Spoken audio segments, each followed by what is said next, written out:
അദ്ദേഹം ഒരു RSSകാരനാണ്. RSSകാരനായിരിക്കെ അദ്ദേഹം ഒരു രാഷ്ട്രീയ ഏറ്റുമുട്ടലിൽ അദ്ദേഹത്തിന് 2 കാലുകൾ നഷ്ടപ്പെട്ടു എന്നുള്ളത് രാജ്യസഭാംഗമായി നോമിനേറ്റ് ചെയ്യപ്പെടാനുള്ള യോഗ്യതയല്ല. സദാനന്ദൻ എന്തിന് നോമിനേറ്റ് ചെയ്തു എന്നൊരു ചോദ്യം ഉണ്ടാവും. തീർച്ചയായിട്ടും ആ നോമിനേഷനിലൂടെ മോദി സർക്കാർ ലക്ഷ്യം വയ്ക്കുന്നത് 2026 നിയമസഭാ തെരഞ്ഞെടുപ്പ് നടക്കാൻ പോവുകയാണ് കേരളത്തിൽ.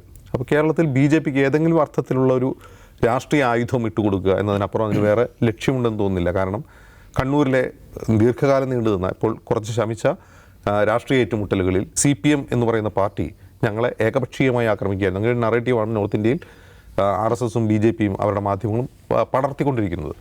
അതല്ല സത്യമെന്ന് നമുക്കറിയാം. അവിടെ ഏറ്റുമുട്ടലാണ് നടന്നിട്ടുള്ളത്, അങ്ങോട്ടും ഇങ്ങോട്ടും കൊല്ലുക. കാരണം സദാനന്ദൻ്റെ കാല് വെട്ടിയതിൻ്റെ തൊട്ട് മുമ്പ് അദ്ദേഹത്തിൻ്റെ കൂടി ബന്ധുവായൊരു CPM പ്രവർത്തകൻ്റെ ക്രൂരമായി ആക്രമിക്കപ്പെട്ടിരുന്നു. ജനാർദ്ദനൻ്റെ കാല് വെട്ടിമാറ്റിയിരുന്നു. അതിന് തൊട്ടുടനെയാണ്, അതിനുള്ള പ്രതികാരമായിട്ടാണ് സദാനന്ദൻ്റെ കാലുകൾ വെട്ടിമാറ്റുന്നത്. തൊട്ട് പിറ്റേ ദിവസം സുധീഷ് വധം നടക്കുന്നു. സുധീഷ് വധം എന്ന് പറഞ്ഞാൽ കേരള മനസ്സാക്ഷി ഞെട്ടിവിറച്ചതാണ്. സദാനന്ദൻ്റെ കാല് വെട്ടിയതിന് പ്രതികാരമായിട്ടാണ് സുധീഷിൻ്റെ കാല് വെട്ടുന്നത്. SFI നേതാവായിരുന്നു. അന്ന് കേരളം ഞെട്ടിവിറച്ചു പോയതാണ്. സ്വന്തം മാതാപിതാക്കളുടെ മുമ്പിൽ വെച്ചാണ് അവർ കരഞ്ഞ് കേണപേക്ഷിച്ചിട്ടും ഇയാളെ വധിച്ചത്. അപ്പോൾ കണ്ണൂരിൽ നടന്നിട്ടുള്ള അങ്ങോട്ടും ഇങ്ങോട്ടും കൊടുത്തുകൊണ്ടുള്ള ഈ എന്താണ് പറയുക ബ്ലഡി കോൺഫ്ലിക്റ്റിൽ ഒരു ഇര മാത്രമാണ് സദാനന്ദൻ.